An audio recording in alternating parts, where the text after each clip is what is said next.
I'm Sarah Latyn. You are watching Insects and the City, and today we're wondering, when it comes to bed bugs, how do I inspect my home? Because this nightstand is so close to the bed, we assume that it's a really good hiding spot for bed bugs. Got lots of little cracks and crevices, might be undisturbed depending on how often people typically clean their nightstands, besides the lamp, turning it on and off and maybe putting some things here when they're sleeping.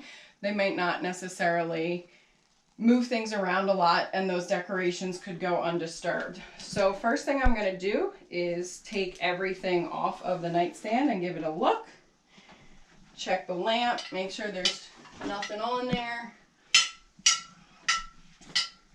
This little guy in here, hedgehog decoration, would be a great place for some bed bugs to hide. It's got lots of nice texture for them to crawl onto, and then it's got so many cracks and crevices for them to hide in. And even this color wouldn't make it that easy to see eggs or sea nymphs if you're not looking for them. So now the first thing I want to do is check the back of the nightstand. This wood panel on the back is a great place where it attaches to the full nightstand. All these little cracks and crevices on the side of the attachment. A lot of times that's where we'll see bed bugs. They're really nice hiding spots for bed bugs that we typically don't see or can't get to. I mean, this is nailed in pretty good, and that's a really tight crack, but I wouldn't be surprised to see some eggs maybe laid along the side of it.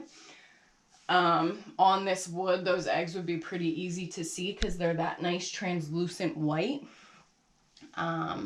Live bugs we might have to look a little closer for because they might blend in. Up top here, you can see where this wood kind of separates. That is a great hiding spot for bed bugs. And what we're doing is also looking for fecal matter. If there is a bed bug hiding under here, or they've gotten into this crack here, we might not necessarily be able to see that bed bug, but we will probably see some fecal matter around where they're hiding.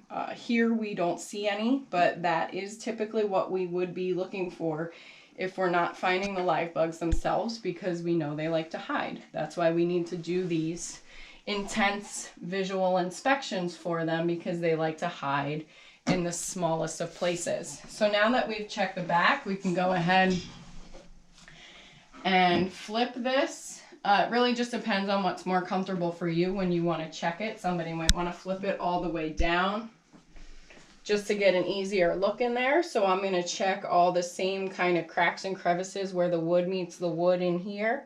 See if I find any spotting or some bed bugs or eggs or caskins. Looking pretty good. Just finding a little dust really. And that is really how we would inspect a nightstand. It looks like there's a drawer here, but I'm not necessarily sure. Oh, there we go. So if there's a drawer in your nightstand, you want to make sure to take that out as well. This nightstand's pretty old, so it's got this warped wood, which provides plenty of great hiding spots for bed bugs. So we just want to make sure that we are looking in all of the right places, all of the smart places.